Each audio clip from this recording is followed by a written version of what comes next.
Greetings, viewers and listeners. Meat Hook Jim here, along with my co-host Donnie Hoover and John Orlando. This is the WrestleHorror podcast. Donnie, how's it going? Oh, doing good, man. Doing good. Trying to stay out of this heat. It's been a hot one. John, what's your take on that? It has been a hot one, and I spent most of my day today cleaning up files for my podcast. So today was a good day to do that, stay out of the heat. Absolutely. And our guest on this episode 51, we've already passed the 50 mark. We've got Chris Parsons, also known to the wrestling world as Magnum CK. Chris, how are you doing? I'm doing well, and it strikes me there's never been a better time to be able to avoid the heat than right now, right? Because nobody can go anywhere. Right? Makes it pretty easy. Because you got me thinking, because I was like, yeah, I guess it is hot outside. And I'm like, you know what? I don't think I've been outside today. Right. Yeah, it's easier to stay indoors when there's nothing to do. I went outside a couple times today, and I regretted it quickly. So yeah, I'm doing great, though. Thanks for having me on, guys. It's one of those weird things where I feel like since March, I've done a lot of these types of things, and everyone's like, well, what's going on? And it's like, what's going on with you? Like, doing a lot of like mowing and hanging shelves and stuff. It's pretty cool. That's about right. Doing the domestic type stuff, right? They wanted this big elaborate answer or something pretty cool, and you're like, I help the wife do laundry. Yeah, like I think I saw a blimp last week, but like I don't know. It could have been a kite or something. I'm not sure. I don't know. Hey, I've told my mom, I'm like, look, I know we usually talk 2 or 3 times a week. Let's just put it down to 1, because these 2 or 3 times, so what'd you do, Mom? Nothing. Mm-hmm. What'd you do? Worked on some podcasts, that's it. And then it's like 10 minutes of awkward silence. So I'm like, you know what? Let's just make it 1 phone call for a while. It's like the whole call's the last 5 minutes of the call where you're just like, well, and they're like, well. This weather is crazy along with the COVID situation. So, yeah, we're doing a whole lot of nothing, and we're trying to keep busy doing projects. John says he's working on his podcast. Donnie, I don't know what Donnie does. I just run around with my head like a chicken with my head cut off, pretty much. Just do whatever the wife tells me to do. That's pretty much where I am right now. Do this, do that. But today was all about me. I rebuilt one of my other computers, put a brand new, really fast video card in, and I'm really pleased about it. Well, I always thought, I've always kept myself very, very busy, and I'm sure my therapist has a few things to say about why that happens. I don't know, but I've always been really, really busy. And I always thought, if I had a lot of time, if I could just stay home for a few weeks, like I would do this and I would write that and I would film this thing. And I started with a head of steam, but for like 3 months, like I think I beat like 5 video games. He's like, I'm on a roll. I haven't done anything. All right. What do you play? Xbox or PlayStation? I don't have an Xbox. I did have an Xbox and then an Xbox 360, but I have a PS4 and a Switch, okay. And I kind of go back and forth between the two. And the PS4 is much more time consuming than the Switch. I feel like Nintendo games you can pick up and play for 10 minutes, but PS4 is like 10 hours at a stretch. I've got a PS4 with the whole virtual reality gear, and everything, and I get lost in there sometimes, Yeah, my kids, we got that for my kids, and I always thought it was kind of BS until I tried it, and I was like, it's actually pretty interesting. But what I can't get past, I have obsessive compulsive disorder. So like, I also have reading glasses, right? So like, if there's anything on my glasses, like I have to stop what I'm doing and get it off. And then if there's a smudge after I'm wiping it off, then I have to fix that. It just drives me crazy because I just focus on that. Yeah. And that stupid VR headset, they get their faces like pressed up against it, and there's all this like oil all over it. And I'm always like, oh my God, I can't play with it. I gotta wipe it all out. It's killing the illusion. Right. Dry out your T-zone, kids. Come on.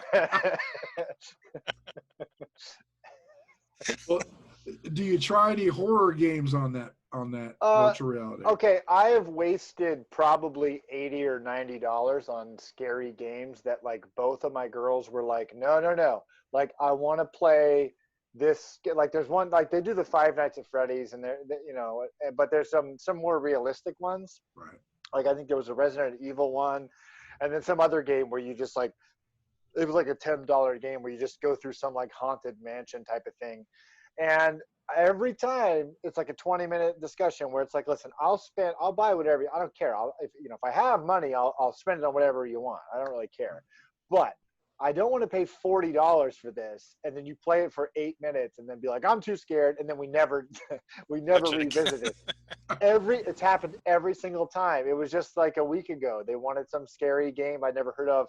And then I end up playing. I don't even want to play it, but I end up playing it because I'm like, I just spent $40 on this. Like, I'll be damned if I'm not going. Someone's beating this game. Like, I'm miserable. I hate it. I don't want to play it, but I'm going to beat this. Getting my money's worth. Right, exactly. It's just based on principle. But yeah, so the scary ones, I mean, I don't ever really feel afraid. It's just that it's like when you ever have that thing where someone tells you about a movie or a book and you're like, oh, okay, well, that sounds okay. And they're like, well, here, I got it right here. Go ahead and take it and borrow it. And it's like, if I'd found this book or this movie on my own, I might watch it. But now that it's like you're making me do it, I kind of like now I don't want to do it. Like I'm resistant. Right. So it's like I'm going to enjoy it less because now it feels like homework. Mm-hmm. It's kind of like that. All right. So let's steer the conversation a little bit towards wrestling here. Magnum CK. I'm just going to shoot this out here, and I'm assuming that this is kind of like an homage to Magnum TA. Yeah. So it all started like most things in my life. It started as a joke. I had a name when I wrestled originally. I started wrestling when I was 18. So I wrestled from like 2004 until like 2009, 10. And then I took a break and just did a bunch of commentary and some other things for a while. And my name was Chris Kahn with a K. It's spelled like Madeline Kahn, the actor. She was always one of my favorites. And I always thought that my uncle used our last name when he wrestled, and for some reason, like Chris Parsons didn't sound like a wrestler name to me, and I wanted something that had alliteration and like, I don't know. And so I used that name, and then when I came back in like 2015 or whatever it was, I started using that name again, and I don't know, I felt weird about it. And I've always done this thing for the last several years where, especially in wrestling, where I would try to see what everyone was doing and then maybe try to do something else. Like, it's not like, oh, I'm going to be the greatest technician or I'm going to be the best wrestler. It's like, I'm at least going to be different if I can. So then I'll get some attention that way. And just little stuff. Like I noticed that all the guys, and myself included for years for wrestling, were shaving their chest, shaving their bodies. And I was like, the only guy not shaving, there's like two guys with hairy chests in wrestling, so like I'm gonna do that. Okay. And then for a little while I had like a mustache as like a fun kind of goofy thing, and wearing all these bandanas and stuff, trying to do like an 80s type of thing. And I was at the pool with my kids. I was just kind of like, at a public pool, so they're having fun, and I'm just like sitting there eating like candy bars and stuff, like trying to not get stung by bees. And I took a picture or something, and I had the mustache and a hairy chest, and I was like, oh yeah, like Magnum CK over here, like, because it rhymes with TA. And my buddy Mike was like, dude, are you using that name now? And I was like, no, I don't know. It's just kind of a joke. He's like, I love it. Like, that's actually really funny.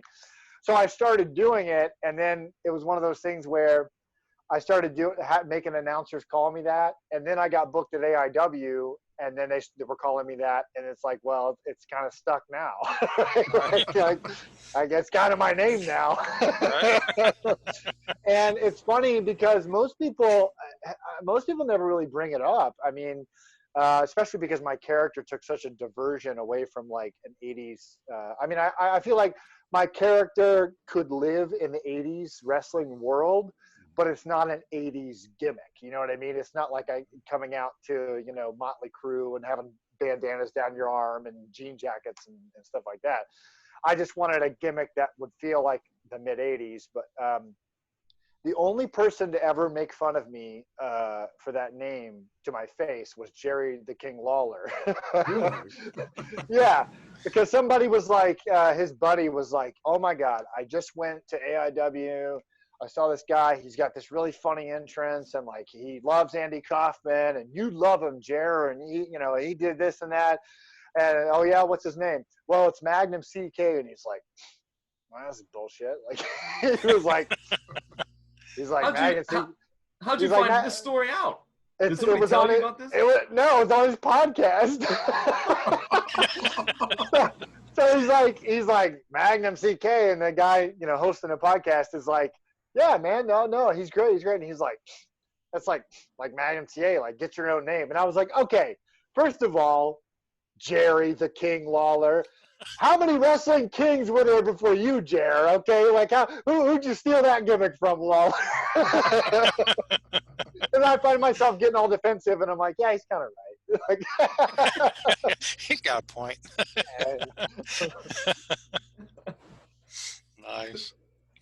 It's just, I mean, when I first, when Donnie first told me we were going to talk to you, it's like Magnum CK, and you know, obviously I went straight to Magnum TA because let me tell you, yeah, I'm 55 years old. I grew up in the 70s and 80s. I watched wrestling from the age of 12 until now. I mean, so Magnum TA, I get it. I think it's great, to be honest with you.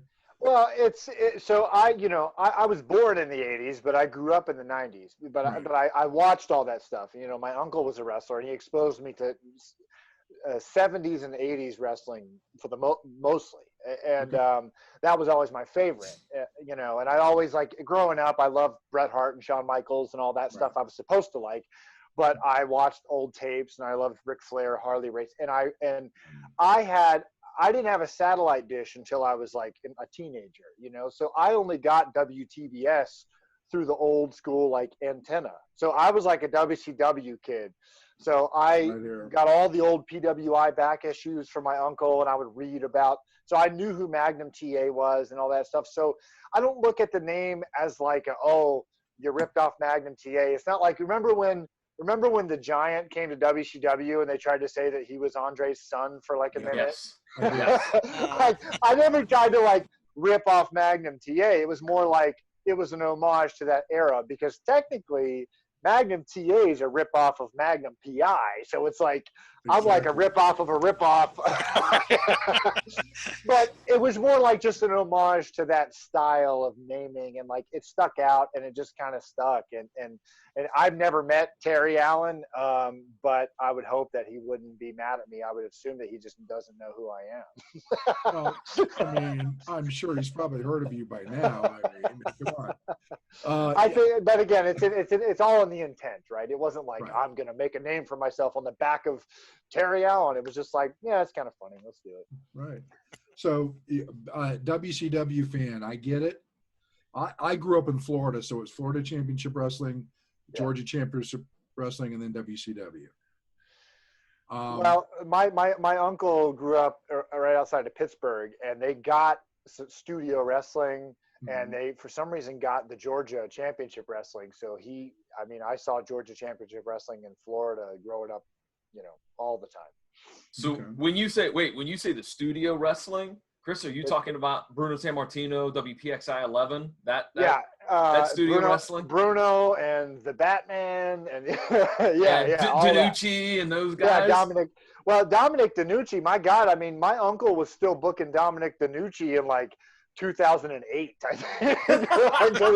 So like, yeah, like that's, you know, those guys like in that area are like legends to this day. You know, I mean, I still remember, like, you know, I was here in Ohio. I don't know, you know, you have that like flashbulb memory. Like they talk about that, like people like when JFK was shot, or like 9/11, or like when you get a call that like a close family member died, like you remember exactly where you were and like what day it was and everything. It's a flashbulb memory. Almost all of my flashbulb memories are like when famous wrestlers have died. And I still remember where I was and like pulling over when I heard the news that Bruno died. And I was like, it was like my dad died. I was like, oh my God. Like, I thought we had more time.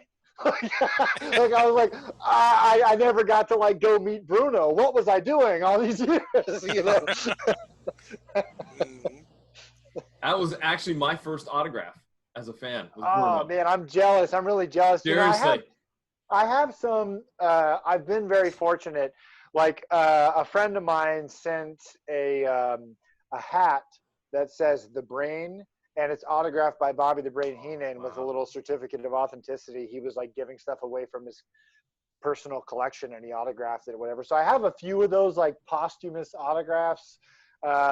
It's not the same as getting it. I messed up because again, I've been around wrestling my entire life, and I didn't start getting into like autographs of some of these guys until like 3 or 4 years ago. So, I mean, I could tell stories about drinking beer with Ricky Steamboat in like 5 or 6 different locker rooms, but I never got him to sign anything, which was like really stupid.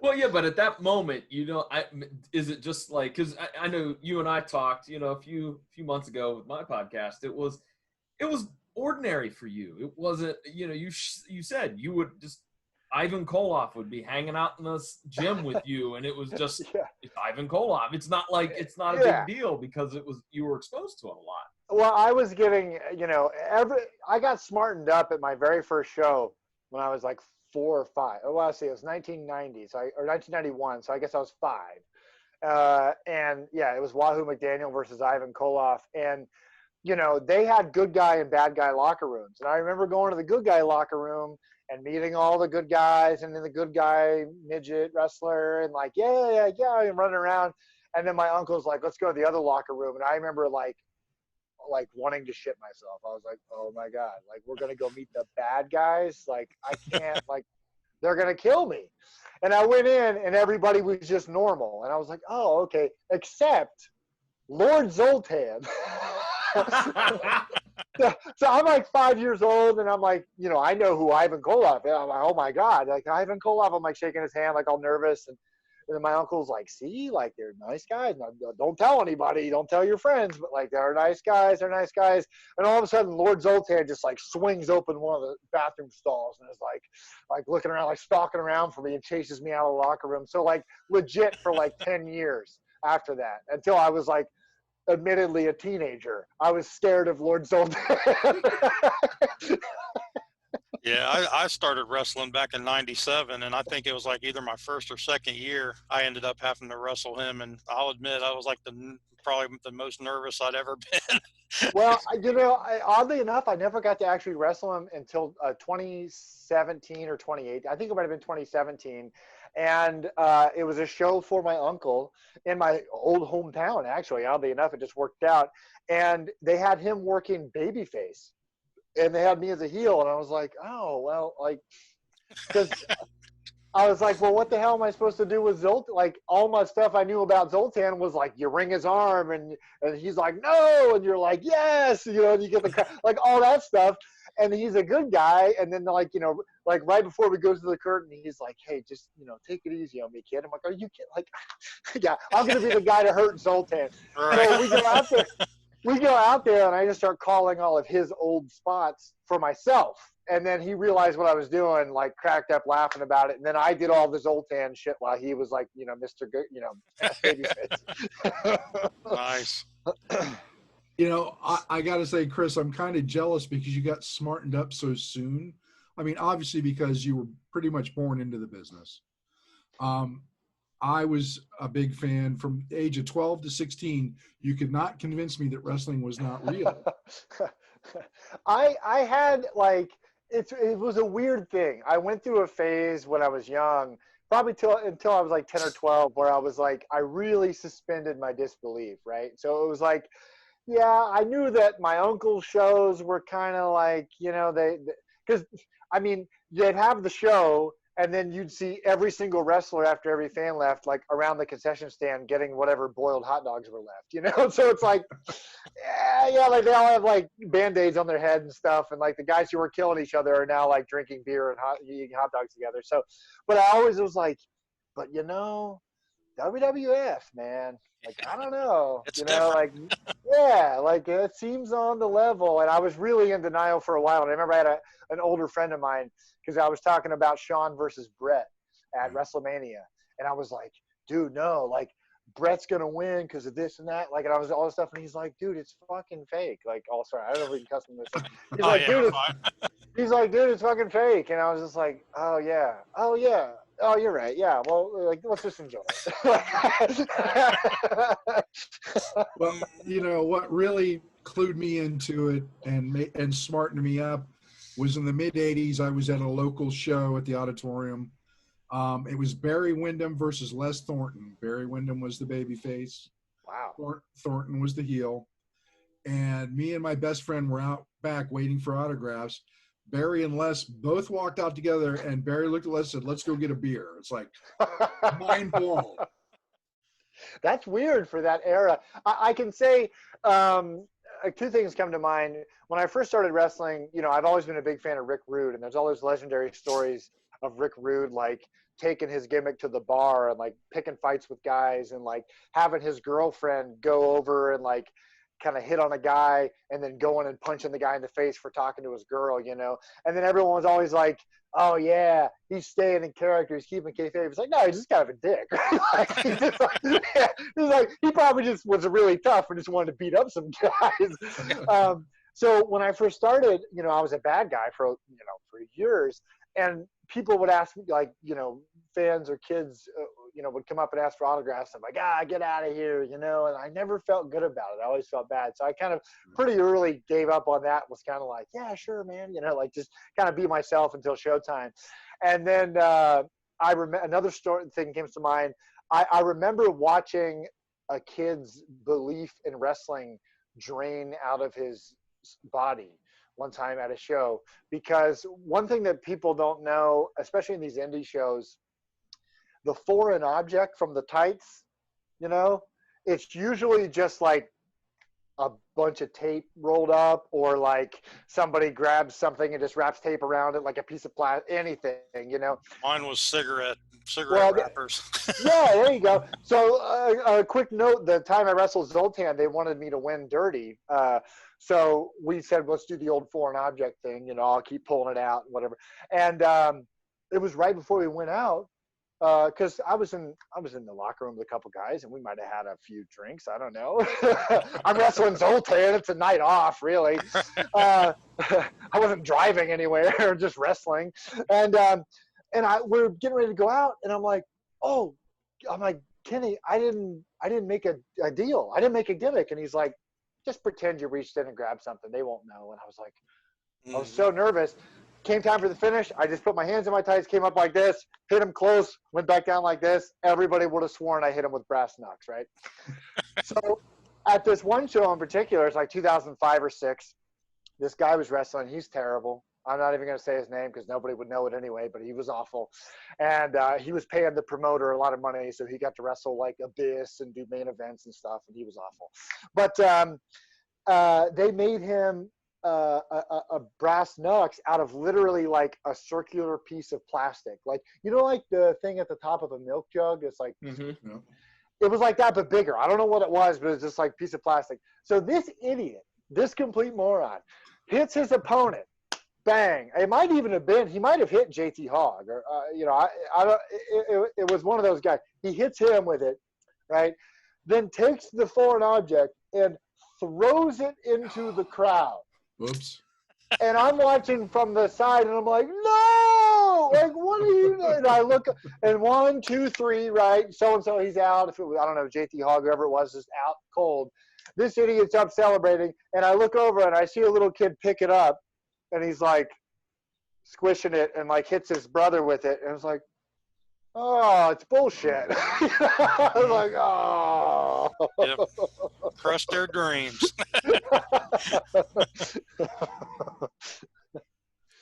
Oh, So that sucks. did your uncle trained you for wrestling, or did you go somewhere else? I don't Well, remember.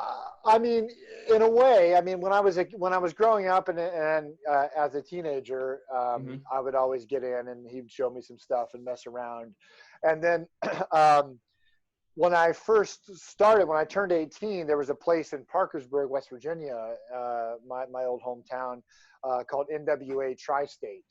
And a bunch of my buddies, one of my friends who I worked with and ended up getting an apartment with, Vance Desmond, who incidentally has his own training school right now. Very good wrestler. I mean, very good trainer.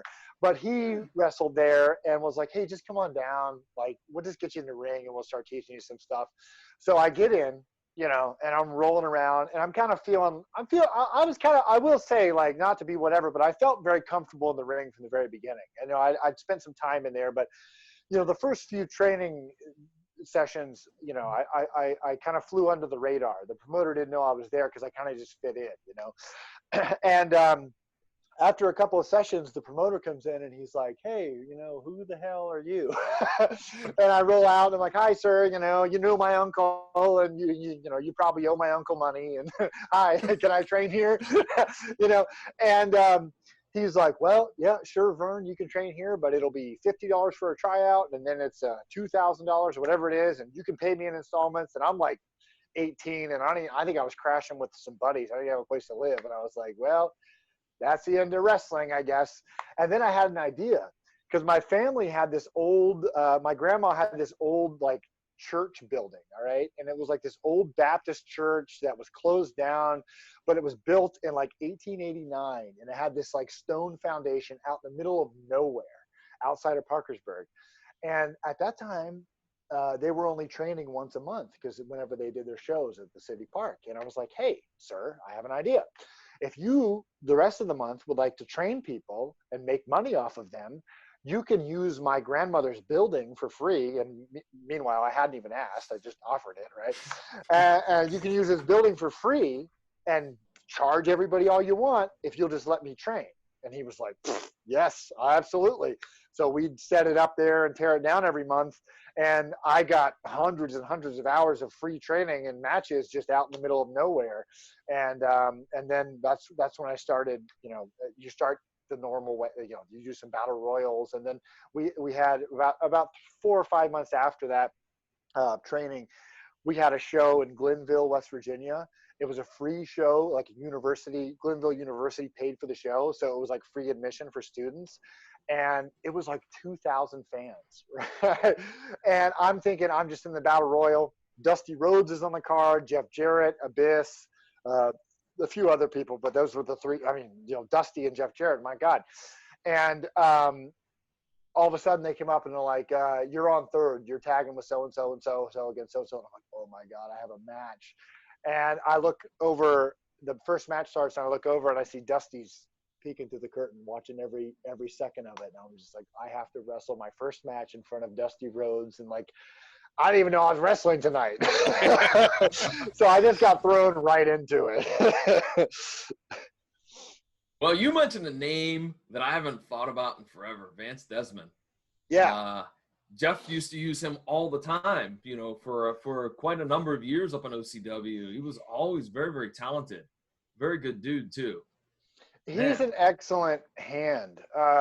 And more than that, he's a nice guy. I mean, literally on more than one occasion between the ages of like 17 and a half and 20, I had no place to live. And I always crashed with Vance, you know, or like there was a time where we couldn't find jobs. I was 18 and, you know, he had just lost his job and, you know, we just took care of each other. Like if he could bum $40 off of a relative, he'd be like, all right, we're going to McDonald's. We're going to eat like kings, you know?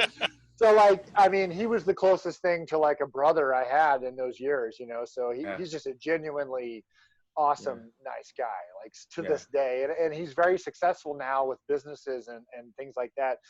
And it always reminds me of like, I feel like success and making money doesn't change who you are. It just amplifies who you are. And he was, even when he didn't have two nickels to rub together, I mean, he was a great guy. And if I called him today and said, buddy, I'm screwed. I need $500. I mean, he'd be like, what's your Zelle? He's that type of guy. Yeah. I have fond memories of working with Vance. He was always a class act, hands down. Yeah, class act, a good, you hear the ring general thing, but he can call it out there and he can guide everybody. And I definitely attribute my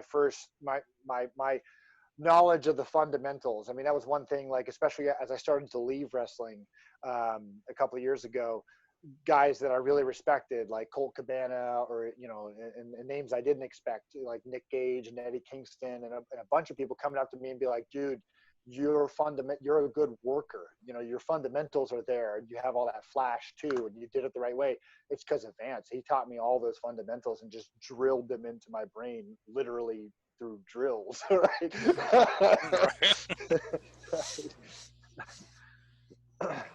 So Chris, what has the feedback been with your documentary that you released a few months ago, Magnum's Opus? Have you gotten a lot of feedback yet? Yeah, I have, actually, because it's been on Amazon Prime for a couple of months now. And, I'll never be grateful for the coronavirus, but the one good thing that came out of it was I actually lost my editor in February because of some life things came up for him. And I was like, oh my God, we're supposed to release this thing in April, and we don't have anything done with the edit. It's all shot, but nothing's put together, and everything shut down. So I just got to sit down for like 300 hours or something and just teach myself how to edit and put it together. So it was a blessing for me in that sense. But I was very nervous to put it out because, one, it's kind of long, and it's very personal too. And it's hard to tell a story about yourself. And I just had to turn off my brain, that part of my brain, is to look at it objectively and just try to put together the best movie I could. But the feedback's been fantastic. I mean, I can't tell you how many messages I've gotten from people still. I mean, it's been out for a few months now, and I still get messages at least once a week or so of someone being like, I just ran across this. Like, this is great. Thank you so much. Because the goal of it was, with our first movie, Marking Out, also on Amazon Prime, it was like, let's make a fun movie that anybody could watch. You don't have to be a wrestling fan necessarily to like this. But with Magnum's Opus, it was like, this is a wrestling person's movie.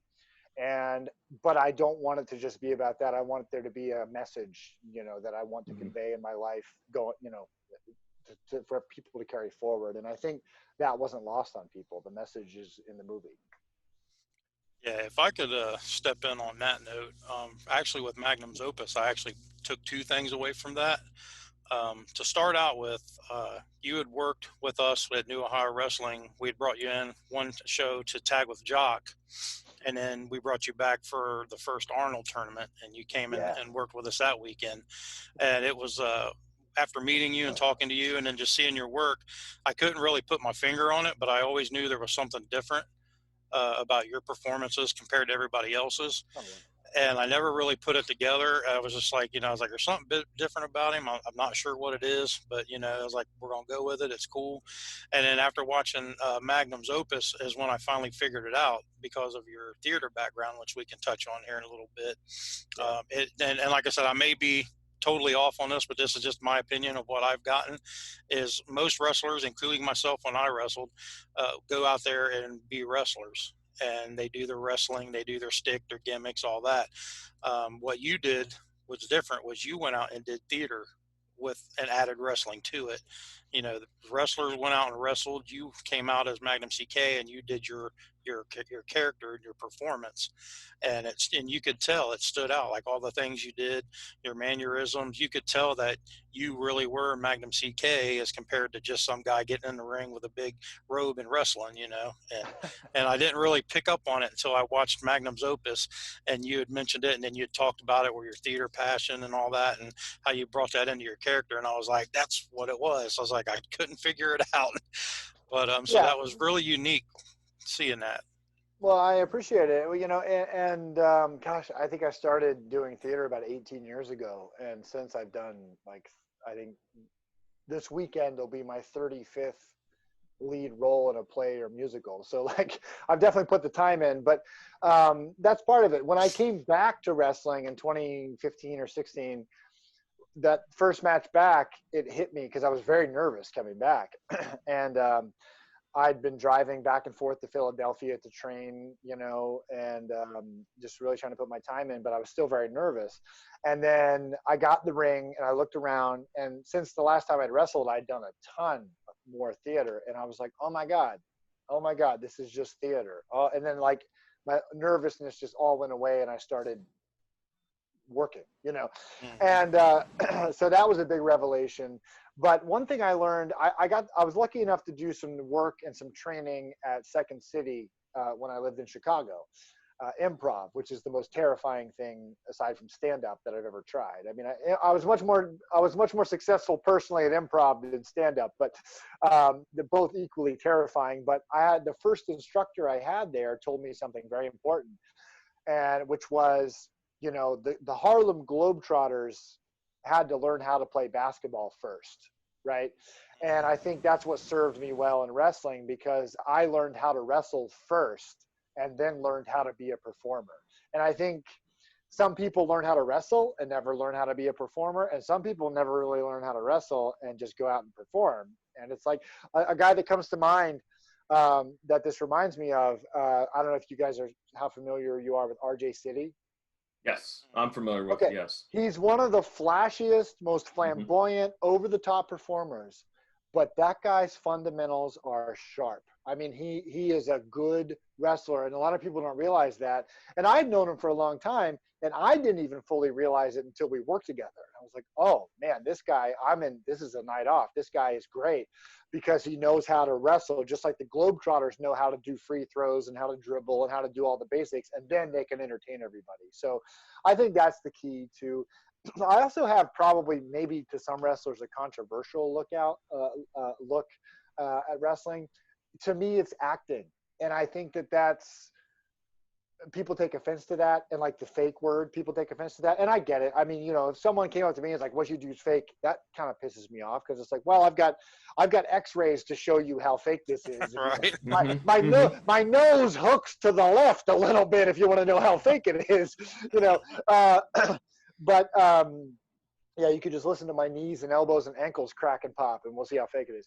But I just look at it as, and when I do character and promo seminars, I'm always like, I'm sorry to break the news to you, but you're an actor, and I think one thing that I dislike about a lot of current wrestling is because it's like everyone is trying to play wrestler. And I'm not trying to speak badly on anybody, because the athleticism and the entertainment is still amazing and it's there. But what's missing for me is they're all trying to play the character of a wrestler. But back when I loved it, and the guys that I love in the 80s and 90s, they were actors playing the role of professional athletes. And that's a weird difference, but it's like that kept them grounded in, we can be ridiculous, but like, let's at least try to make this seem like it might be real. And now it's just like, hey, brother, help me up to the top rope so I can jump on you. And it's like, Right. that kind of took me out of it. Like, I watch it with my wife sometimes, and she's not a wrestling person, really. She never watched it before she met me. And she's like, I stop watching and pick up my phone as soon as I see them help each other. And I'm like, right, because that's the magic, right? Like, what's magic about wrestling is the guy's giving me a body slam, but what you didn't notice was that I kind of cartwheeled up him and did a little jump. It's like I'm kind of pushing off of him to help him. But if that's telegraphed, then it's like, oh, I see how the magic trick's done. I don't really care. Yeah. Right. Yep. Yep. Exactly. Yep. Exactly. And the second thing that I got out of Magnum's Opus, and I want to give you props for this, because I'm like you. I kind of like silly comedy, but I'm the kind of person that if I see something funny and it drags on and continues, I got to laugh louder and louder and harder and harder. And the part where you got your arms spread out in the AIW and you're knocking people's hats off and making them move out of the way, it was like the more that played on the documentary, the more belly laughing I started doing. Well, and I thought that was like the greatest thing ever.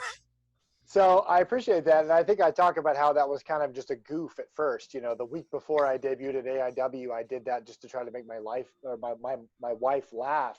because she's sitting there bored at a wrestling show for several hours, you know. Yep. And then it really worked. But I was very nervous trying that, you know, at a place like AIW or at like Destiny or like any bigger place that was streaming and everything, because I was like, listen, this entrance is like 2 minutes. Like, it's like WrestleMania Undertaker level of time here. So if it doesn't work, it really is not going to work. But that entrance doesn't work if it's 30 seconds long. It's like, Right. it almost has to be like, oh my God, how long is this guy going to take to get to the ring? And that's funny, right? Right. Yep. And for the record, I actually rewound it and watched that part again. I got to laughing at it so hard. The International Wrestling Cartel, IWC, Mhm. in Pittsburgh. I was booked there right after I started doing that, you know, my character, Magnum CK, the character, and figuring it all out. And I was in the first match, and right before doors opened, someone broke the ring, practicing a spot. They broke the ring. So they had to run off to like the training center, get a new turnbuckle or whatever it was, come back. So we're late. The show's like 45 minutes late. And we had like 6 to 8 minutes anyway. And the promoter comes up to me and he's like, Chris, I'm so sorry, but you have 2. And I was like, 2 what? Like, what does that mean? 2 fans? Okay. No, he's like, 2 minutes. And I was like, okay, all right, 2 minutes. We can do that. He's like, I mean, curtain to curtain, 2 minutes. And I'm like, oh. And we're going on in 5? Great. Okay. So I go over to my opponent. I'm talking to him. I tell him my idea. I take it back to the promoter. I'm like, listen. Because the promoter said, just squeeze all your shit in 2 minutes and just see what happens. And I was like, that's a disaster for me. I mean, I think a lot of guys could do that, but I don't really have a lot of moves, and I don't know what to do. I don't have a lot of shit. if I had 2 minutes just to wrestle and I had to razzle dazzle put it in, there'd be a 30-second headlock because I'm like, I don't have anything. I did my 3 things. I have less moves than Kevin Nash and a lot less money. So I don't know what to do. And so I was like, how about I do my big, long entrance, which they hadn't seen yet. And I was like, we do a flash knockout. Because the guy I was wrestling was a former MMA guy. And I was thinking, UFC, they do it all the time. Bell rings, guy gets kneed in the face. Boom, it's over. What happened? And he's like, you really want to bury yourself like that? I'm like, listen, if we do this right, like I'll be the most over one in the building, you know, Yep. like I'm not worried. And so will he. I'm like, are you kidding? I'm not worried about that. And he's like, I don't know, man. It sounds like it's going to fall flat. And I was like, just please trust me because I'm going to do it anyway. And he's like, okay, fine. You know, I don't want to. So we did it. The 2 minutes, right? The whole entrance, that's one of the entrances that's in the movie. I come out, it's like 1 minute and 30 seconds. I get in the ring, I take off my thing, look around, ding, ding, ding, run, duck the line, knee to the face, boom, 1, 2, 3. Oh my God, I fall out of the ring. I fall over the rail. We can't believe he lost. I'm like swinging at fans. I fall back over the rail. I'm back crawling to the back, 2 minutes in and out. And the promoter walks up to me right after. He's a great guy. He's just like, you know what? This doesn't happen very often, but you were right. That was great. I was like, yeah. Yeah. So for people out there that doesn't know what we're talking about, go to Amazon, watch Magnum's Opus, watch Marking Out. Trust me, it's pretty funny. I really enjoyed it. Well, I have a quick theater question. All right, Chris. It's my question is, what are some of your favorite plays or musicals? Well, you know, I never was a musical guy for the longest time. I always said I'd never do one because I'd never sang a song before. I never, you know, I played guitar and things like that, but I didn't know if I could sing, and I never wanted to find out. You know, that's a social anxiety, right? Like you don't want to stand up in front of a bunch of people and be like, "Oh, I'm the shit." It's like, great, bye everybody. But so for years and years, I just did plays. And I always liked the classics. I like to do Shakespeare and things like that. And I did The Odd Couple, and I love that. You know, I love a lot of classic plays. But around 2011, the theater in my town was putting up the Broadway version of the Rocky Horror Show. and I always loved the movie, and I wasn't super familiar with the Broadway musical. It's pretty similar to the movie. I mean, it's just like, it's not like the shadow cast where they go in front of the movie theater screen. It's like, it's the show, like you're playing the characters, and it's, you know, a full-length show. And I thought, well, you know, I'll audition, I'll try to sing, and maybe I'll get Rocky, you know, and that's a great role, and that's can be a hard one to sing, but I was, you know, I'm 6'4", and at the time I think I was probably like 220, something like that, and really good shape. And I was like, I'm probably going to be the most muscular one there. So I audition, and I get Frankenfurter, and I'm like, what the hell does that mean? Like, what, like, what? Like, I can't do that. I can't walk in 5-inch heels. I don't know if I can sing or not. I sang at the audition and they let me in, but like, other than that, I don't really know what the hell I'm going to do. And so I immediately changed my diet. I dropped down like 25 pounds because I was like, I got to be really skinny. If I'm going to be, I love Tim Curry. I'm going to be as skinny as Tim Curry if I can. And that's when I learned how far confidence could take you, because I just told myself that I'd own it, and I worked my ass off on it and worked on the songs. And, you know, this plays into wrestling, what you were saying about theater. I wasn't at the time, I wasn't confident in my singing ability. I've had a lot of training and a lot of experience since, and I feel fine about it now. But at the time, I'd never sung in front of a crowd before. So I worked on the music, but I went full character. I was like, no one's even going to know or remember what I sang if it's bad, because I'm just going to 1000% character this thing. And I just threw myself into it. And so Rocky Horror probably became my favorite show of all time for that reason. It's actually the show where my wife, you know, we weren't married at the time. We met on this show. She played Janet, and we became best friends and got married a few years later. So Rocky Horror is up there. And you know, a few years before that, sorry, my answers, I have ADHD, so I just go, man. All good. A few years before that, I've always been a big Mel Brooks fan, and I saw Young Frankenstein, the musical, and I was so sad because I was like, I want to be in this show, and I'll never do a musical because I don't think I can do it. I don't think I can sing and dance, and I don't know if I can do all that stuff. And a few years after that, after I started doing it, I got to do that musical, Young Frankenstein, and play the Gene Wilder role of Frederick, and I got to play it. So, like, wrestling is choreography. Like, as soon as I started doing choreography, I was like, this is just like wrestling. It's like running the ropes. You got to be coordinated. You know, you have to know how to post, brother. You got to turn. You know, it's all the same animal. And that's why I say this. I'm not trying to say I'm a master, but like mastery of these different things are transferable. So if you put in 10,000 hours of acting, and you can transfer that to a wrestling character easily. You know what I mean? Like they're different species or different subspecies of the same animal. So it just all kind of came together. I've got to ask you, Chris, now that Rocky Horror was brought up, and I know before we went on the air, I wanted to say something. First of all, finding out that you played Frankenfurter is not really shocking. But you talk about shadowcast, and I actually did shadowcast for 11 years. Fortunately, I didn't have to sing because I can't sing to save my life. But I can lip sync with the best of them. And I usually played Eddie and Dr. Scott. Yeah. However, there were times when I was younger and a lot thinner that I did play Frank. What size shoe do you wear? Well, we had the special order. That's what I thought. Because I think because they had me in some women's heels, and I think they were 13 or 14, because I think they're 2 sizes up, because I'm like an 11 or a 12, depending on what it is. Yeah, so it was like a size 13.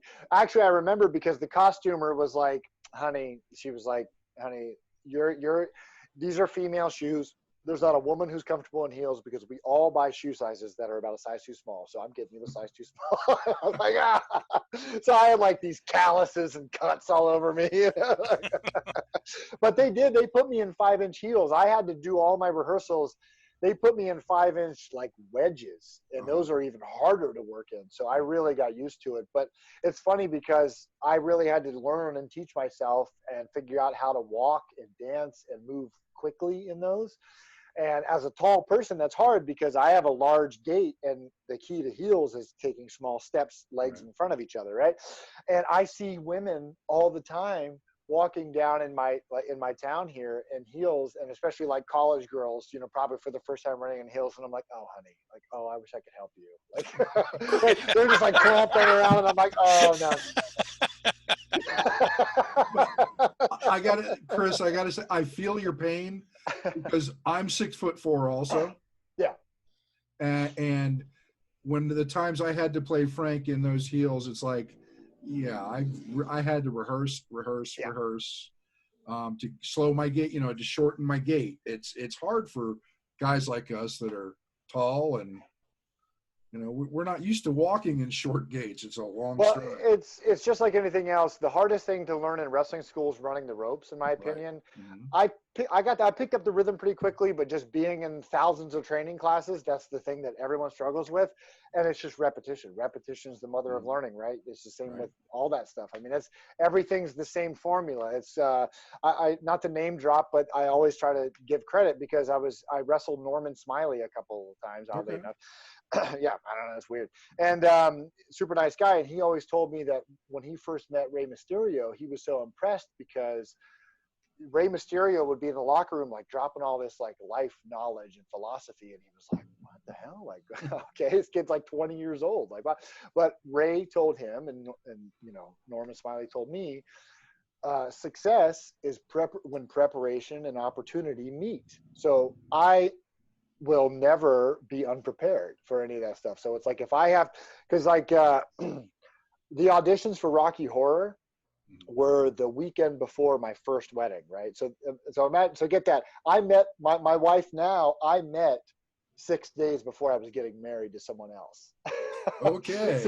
Right. So like we're in auditions together, and then the first couple rehearsals, and I'm like, oh no, like what am I doing? Like why? And you know, so the weekend before auditions, again, I'd never sung anything. I'd never walked in heels. I had no idea what to do. While my fiance back then was having her bachelorette party, I canceled everything and just stayed home all weekend and just pounded the music and pounded trying to walk around the house, and I'm vacuuming in heels and falling down and rolling my ankles and icing them and taping them and like all this stuff. You just have to put that work in. I mean, you never see that. You only see the tip of the iceberg, which is the performance, but there's all that stuff down below, you know? Absolutely.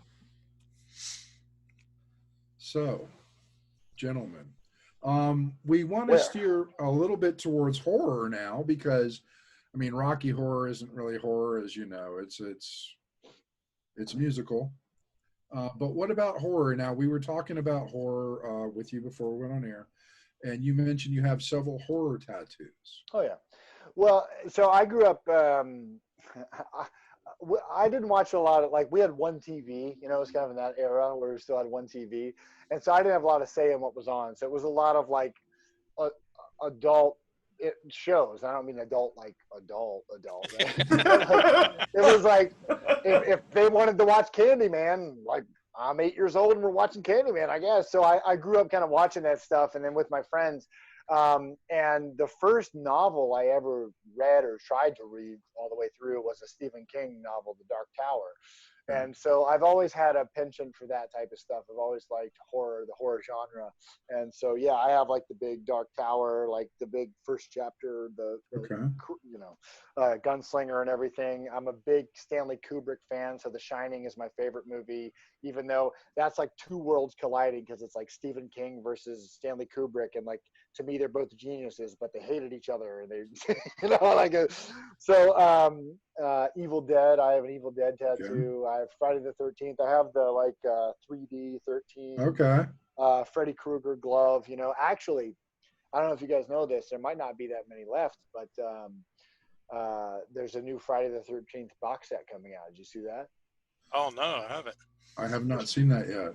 Shout Factory or Scream Factory, their horror subsidiary. It's like not a sponsor, but it's like the whole original Friday the 13th series plus all these extras and all this stuff on 4K. They took the first 4 movies, took the film negatives, reprocessed them as 4K. It's this wild thing. It's like nice. It's like $150 for this whole thing. So already pre-ordered. Oh yeah, I'd say I'll have to look into that because that's my favorites. Friday the 13th. Yeah. And Shout Factory is pretty top notch because they put out a lot of older stuff. I have a buddy that's ordered a lot from there. I've ordered from it's called Kino Lorber, which is another one of those type of companies. They deal with a variety of different films as well. There's some companies out there putting out some really cool stuff. There's never been a better time to be stuck at home, I suppose. So obviously you've shown us some of the horror icons that you really like. Let me ask you, you mentioned The Shining. What did you think of Dr. Sleep? I liked it because I was very worried about it, because I knew that Stephen King hated Stanley Kubrick's interpretation because he changed a lot of things and purposely, and made it his own project. And in my opinion, I love The Shining book, but I think Kubrick made it even better. I mean, I love it. I'm a big Kubrick fan anyway, but so I thought, well, they're going to do Dr. Sleep, which is also a good book. And I was like, that's fine, but they're going to probably not include any of it's not going to be connected to the Kubrick film at all. It's going to be totally separate. And then when I saw the trailer, and the first thing you hear is that dun, dun, dun, dun, dun. I was like, oh my God.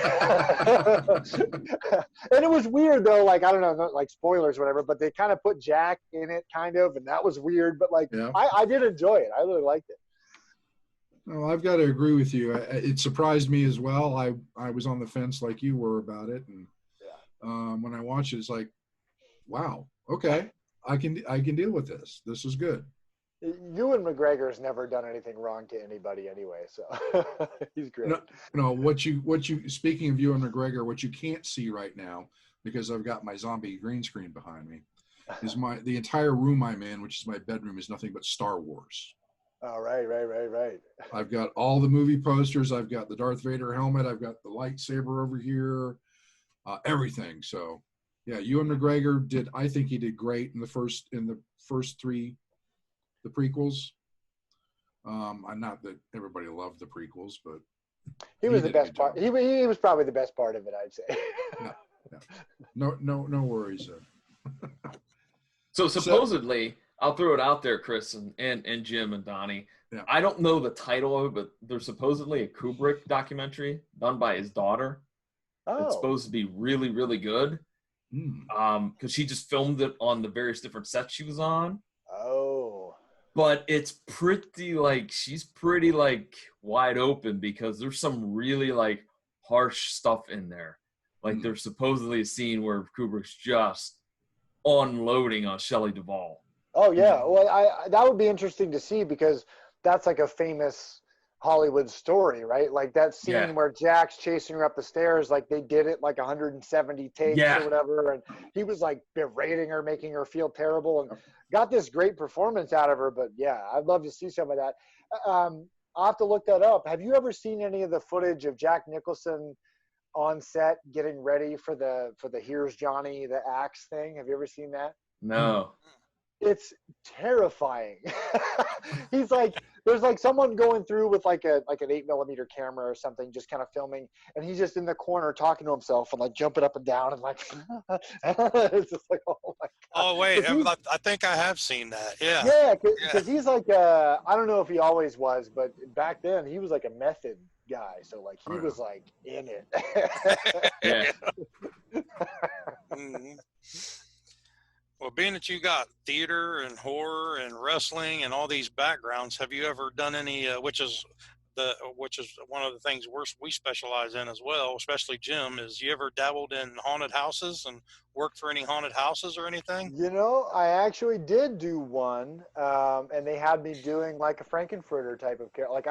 I was the host. I would start them out, right? They had a little office set up, and they would come in, and it was my office, and there was weird stuff everywhere, and I would kind of tell them the rules and just kind of talk to them and make them feel weird or whatever. But I will say I have huge respect for haunted house workers, because I think I did it. I way over committed. It was like it was like a friend of mine. So I was like, yeah, I'll do all 3 weekends or something. Like, that'll be fun. And like after the first weekend, I was like exhausted and freezing and like hungry. And I was like, this sucks. But it's hard. It's hard work. It is definitely. I've done it for a number of years. I even ran a group of actors for 6 years that traveled around to different haunted attractions doing queue line work for them. Oh, nice. So it does wear on you, definitely. And I mean, Well, a lot more goes into it than people think. I mean, I was there helping them set up for, several weeks before. And I mean, it's a labor of love, because some of those make money, but, not a lot of people doing it make a lot of money. We made enough money for me to give the actors a few bucks and a place to stay, and that was about it. Yeah, we got it's a lot like wrestling, like the hot dog and the handshake. Right? I was just getting ready to say that. Not far off from that, definitely. I actually one time when I was 19 got fired from a promotion that I'd never worked for before and didn't plan on working for ever again. And not only was I fired in front of the locker room, I was not given my $5 payday. And I was also told that I was not welcome to the crock pot full of boiled hot dogs. Broke your heart, didn't it? Hey, real quick side note, by the way, that film is called Making of The Shining. It's like it's a short 30-minute documentary that's done by Vivian, his daughter. So I'll check that out. Yeah, it's online apparently. It's on a bunch of different places. I looked it up here just a few moments ago. So. I'll check it out. Kubrick fascinates me. I have a shelf full of books of Kubrick, and just the fact that, and again, the reason why he was such a good filmmaker, it's one, he's a genius, and two, he's kind of crazy, but he was a photographer first. Mm-hmm. So that's why his movies are so beautiful, because he just had that eye. Mm-hmm. Well, let me ask you this, Chris. Where are you located right now? I live in Athens, Ohio, unfortunately, because we are in a red county for COVID. Yep, so are we. Yeah, it's Franklin. That's why I'm not leaving. I don't leave my house. I don't go anywhere. I'm just north of Cincinnati, and you know where these guys live. So, but the reason I ask is because, and we discussed this before we went online, paranormal investigations. I mean, Athens has got some great paranormal places, and you mentioned West Virginia. Have you ever had the opportunity? Have you ever done any paranormal investigations? Well, a couple things. I just right before it was in February or March, I can't remember, but it must have been February, because it was right before everything shut down. I was in a movie. We shot a movie at the West Virginia State Penitentiary. Okay. In Moundsville. Yes. And, between setups, because, it was freezing. It was like February, and it's not like there's heat in this, 250-year-old prison or whatever it is. So between setups, they would send us all the actors down to the lobby, and there's food and coffee. And, it wasn't a crock pot full of hot dogs, but I was welcome to all those. They did let me eat, Right. And, the guy who was like running the place that day, the guy who worked there was a tour guide, and he just had a million stories about how haunted that place was, and like the stuff he's heard, and like he's heard gunshots, he's heard screams, and I'm like, I got goosebumps just thinking about it, because we shot all this. It's where that show Castle Rock just shot there too, and it's legitimately terrifying. And I played a prisoner, and they legit. The electric doors still work. Yes, they're like locking me in. And I'm like, they work now, but they're like 150 years old. Like, are they going to work when it's time to go home? Like, am I going to get out of here? But it was definitely, you could feel whatever it was in that place. And where I live here in Athens, there's the Ridges, which was the asylum. Mm-hmm. And I don't know if you've heard of this. It got famous. I heard of it and was messing around with it before it got TikTok famous, but it's called rando nodding. Have you ever heard of this? Okay, it's an app called Randonautica, and what it does is, and we're getting deep here. I'm sorry, we're going way deep. You're fine. So there's this theory, and it's been scientifically proven, that our consciousness can somehow, in small ways, affect reality, right?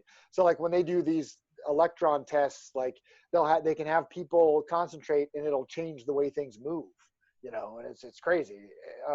So anyway, the thought is, if you have an intent and you're trying to manifest, you can affect a truly random number being generated from like these like supercomputers, right? What's it called? Where they go so fast, they go to like another dimension. These new computers, quantum computers. It's crazy, right? I mean, I spent like 4 days reading about it because I was like, what? I don't even understand what I'm hearing. So anyway, you get a group together, or you can go by yourself, and you just think like, all right, I want to find something red. I want to find something red. I'm going to find something red, and you click it, and it gives you random number coordinates in your area. And it just takes you to a random spot. Now, what this thing measures is a void of energy, electrons, or a spike of electrons, right? It'll take you to whichever one's an anomaly, whichever one sticks out the most. And you can find some weird synchronicities and stuff. And if you do that around here, it takes you to some creepy, you start messing around in like a 250-year-old, insane asylum graveyard, and you're finding weird things. But there was a group of teenagers, they got, the story blew up, it was in Seattle. The thing took them to a dead body that was inside of a suitcase. Yes, I saw that. It's wild, right? So yeah, so the supernatural, again, I try never to sound too crazy. If I have a couple of drinks and I start explaining quantum physics to people, I'm like, you don't understand, man, like there's different dimensions, and if you just think hard enough, you can go there. It's like, come on, take it easy. But so when you're bored, if we go back into another lockdown and you're bored, you're going to start thinking about being in another plane of dimension. Is that what you're saying, Chris? Yeah. I'm peacing out. I'm getting out of here because I know that there's a dimension where we've got a vaccine, and like there's like the Spice Girls are touring again, and it's just so I got to say, Chris, I haven't been to the Ridges yet, but I've been to the West Virginia State Penitentiary twice. Oh, wow. And I've picked up some really weird stuff, and I've been touched, and I've had electronic voice phenomena that can't be explained.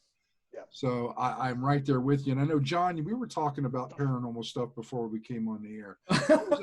What was that you were talking about? I just asked you, Jim, if you were following the adventures of Stormy Daniels, who is out doing paranormal investigations. Well, I have not yet, but I'm going to look into this. And my only question is, does she have EMF detectors in her nipples? I don't know. She is doing it fully clothed, though. So if you were hoping for some topless investigating of paranormal activity, I don't think that's happening. So. Oh well, the EMF can go through clothing. It's okay. I mean that's what the internet's for, right? Just search for that. It's out there. And I said, what's she gonna do? Boob them to death? Well, they're already dead. Well, in that parallel universe Chris is going to, where the Spice Girls are touring, I'm sure Stormy is our president. Right. So, I mean. Yeah. Shania Twain's her vice president. It's crazy. It's wild. Oh, man, this has been an awesome conversation, Chris. You've been, you're right up there on the top of the list with our guests. This has been a lot of fun. Yeah, I appreciate it, man. Yeah, it's a pleasure to meet you finally. I've heard good things from you, from Donnie and John both. So hopefully we'll get to meet sometime, and we'll talk Rocky Horror and paranormal and whatever you want to talk about. I have nothing but time, and I've read lots of really weird books since we've been locked down. So I am free to come on and blow everyone's mind anytime. So I've read a lot of weird books, and I'm dying to tell people about it. So I gotta share this. It's breaking out, man. So how can people find out more about Magnum CK, Magnum's Opus, those kind of things? What kind of social media and whatnot can you give us for that? Well, Magnum's Opus is on Amazon Prime. It's on IWTV, the Independent Wrestling TV. It's still on. I do have it on YouTube just because I knew not everyone had Amazon Prime. But I mean, YouTube is just the worst. So like, it's great. I use YouTube every day. I love watching YouTube. But if you're a content creator, I've had 5 different people claim rights to my documentary About on you. YouTube. Because I put it up there ad-free, for free, just to be like, hey, I just want people to see it. Right. And then you don't get a notification when someone claims rights on your deal. So 2 or 3 weeks go by, and I'm like, let me just check. And it's like, oh, so-and-so says that they own your movie. There have been commercials on it. They've been collecting money. And I'm like, what? So I have to like challenge it. So watch it on Amazon Prime or IWTV. I mean, it's free on Amazon Prime.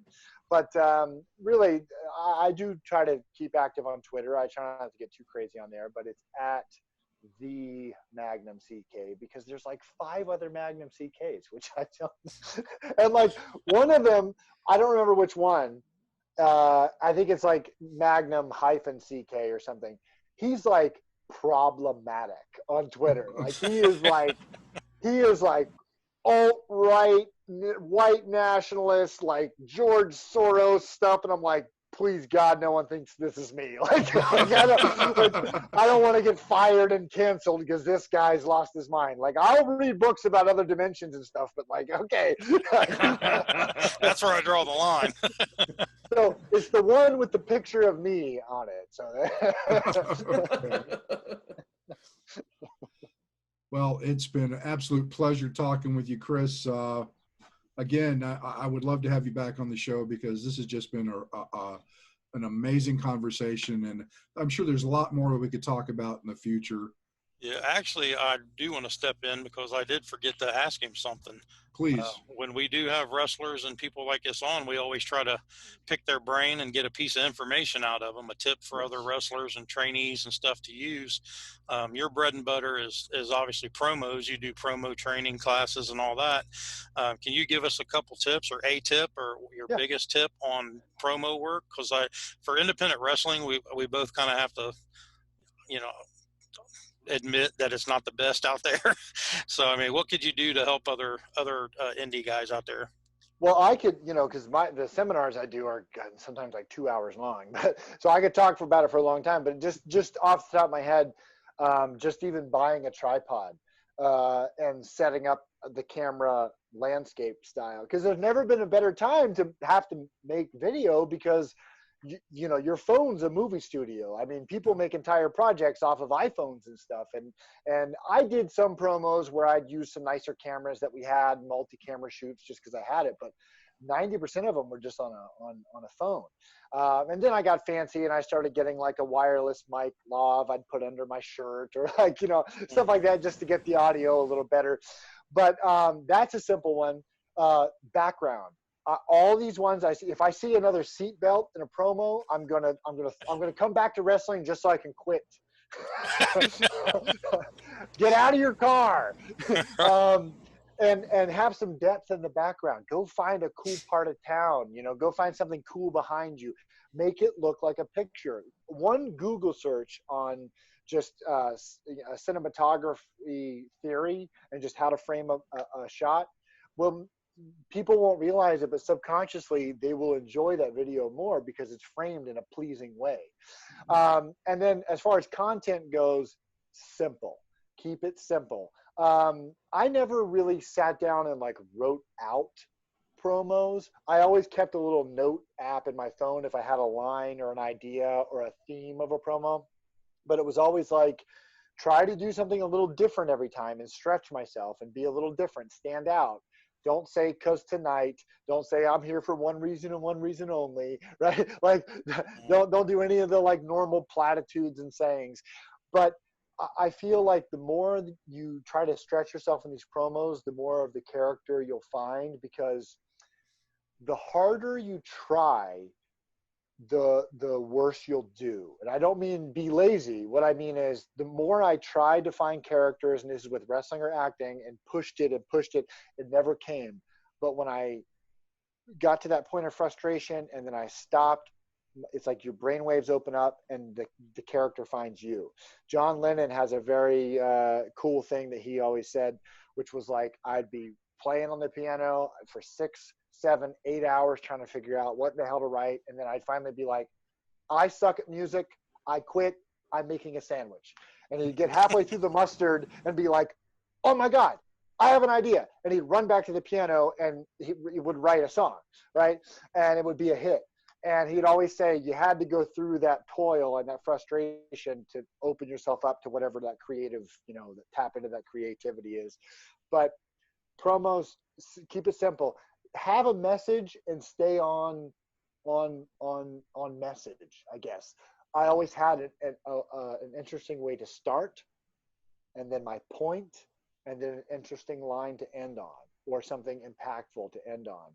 The rest you can kind of maybe even figure out if you're good at improv or feel as you go. But if you have a good beginning, a point, why am I talking? Other than the promoter said, hey brother, I need a promo, right? Why do we care about what you have to say? And then something that's cool that they'll remember. That's the key to it in my mind. It's actually, it took me a long time to figure out how easy it was, which is the irony, right? It's like I had to travel for wrestling for 12 years, hundreds of thousands of miles to finally realize where home was. And it was back where I started. You know what I mean? It's like you have to take that journey to get there.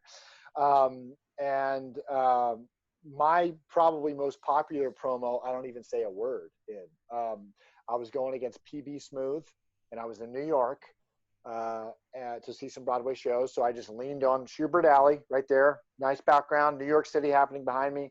And I just ate a jar of peanut butter and looked around. That was in the Magnum's Opus, wasn't it?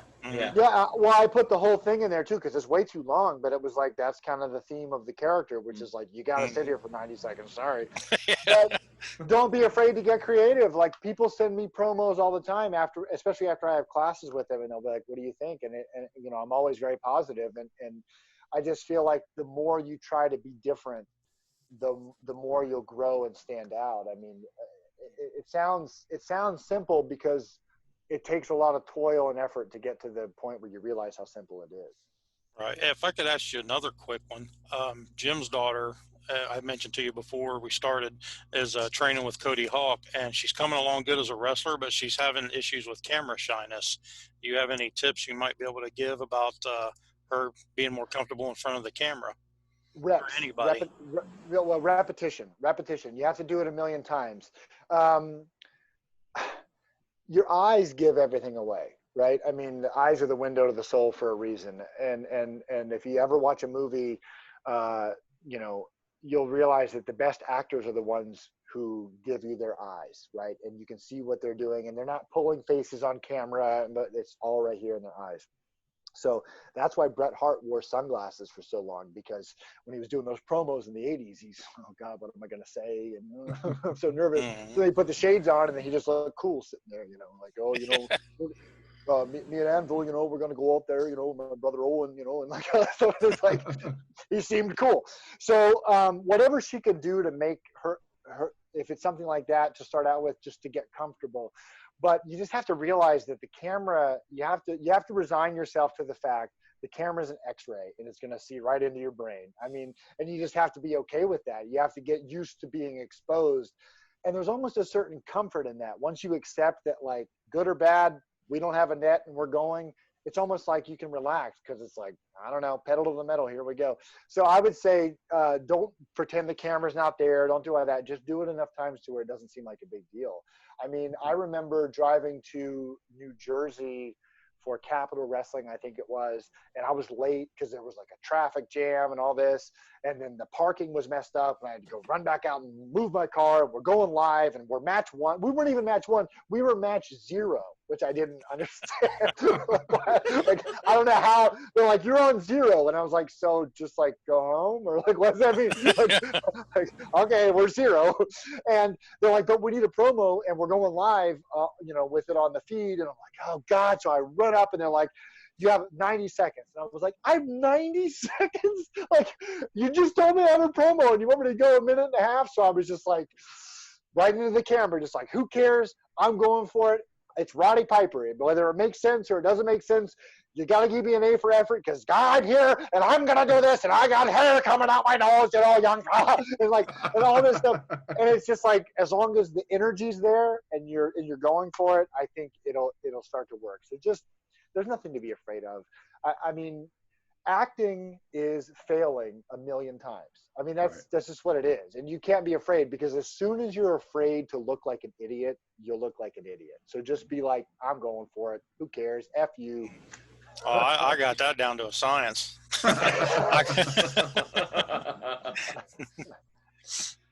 Wow. Okay. So again, Chris, thank you so much. I'm going to make sure my daughter listens and watches this episode so that she can take some kernels of knowledge from you. Well, she just needs to go for it. And you can see why these things are like 2 hours long because I just can't shut up. But one thing to remember is thousands and thousands of people have done this already and done it really well. There's no reason why she can't be one of those people. And when I used to get nervous, and I think a little differently now because I've had some mentors in my real life, theater mentors, wrestling mentors, my grandfathers, and a couple of my grandmothers. I think about them a lot before I perform. But before they were gone, I used to think about like all the people who wrestled before me who are gone, and like that energy is lingering somewhere, and it's just like pull from that and be like, they all did it, and it's like you can take that energy and realize that they didn't have anything you didn't have other than a chance and some confidence. So just that's all the ingredients you need. Okay. I'm working with her and trying to get her used to the camera. So she'll get there, and I have all the confidence in the world. I've watched her training, and the technique's there. Well, Cody Hawk's amazing. I mean, if someone asked me the top 3 people she could be training with, I mean, he'd be in that list. The other thing is wrestling is a lot like stand-up. Watch any stand-up comedian their first year, 2, 3 years, and they just sound like their favorite comedian. Have her. Who does she like? What promos does she like? Is there any wrestler that she likes? Kind of take that vibe for a while till you get up on your feet and then make it your own after time. My wife she had that click for me, and she's like, why do you like Roddy Piper? Why do you like Ric Flair? Why do you like Rick Rude? And I took that essence, combined it all together, put it through my filter, and then it was like, boom, got it. Perfect. I know she's got a couple of favorites, and I'm going to drill that into her head and see what comes out. Perfect. So again, this has been, yay. Thank you so much. What else can I say? This has been an amazing episode. And Chris has just been a wealth of knowledge, and, everything that came out I think it's going to be one of the most entertaining episodes. So thanks again. Oh yeah, definitely show Chris some love. Check out Marking Out, his documentary. Check out Magnum's Opus. If you've ever wondered and thought to yourself, would it ever be possible for somebody to walk around 4 sides of a wrestling ring and paintbrush the fans, knock their hats off, and nobody do a damn thing about it? If you've ever wondered if that's possible, trust me, it is possible. Watch Magnum's Opus, and he'll prove it to you. I'm going to watch it. just act like you're supposed to be there, and that's enough confidence, and most people just let you do it. I don't know. Oh, for the WrestleHorror podcast, I'm Meat Hook Jim, along with Donnie Hoover, John Orlando, and our special guest, Magnum CK. Catch you on the next episode.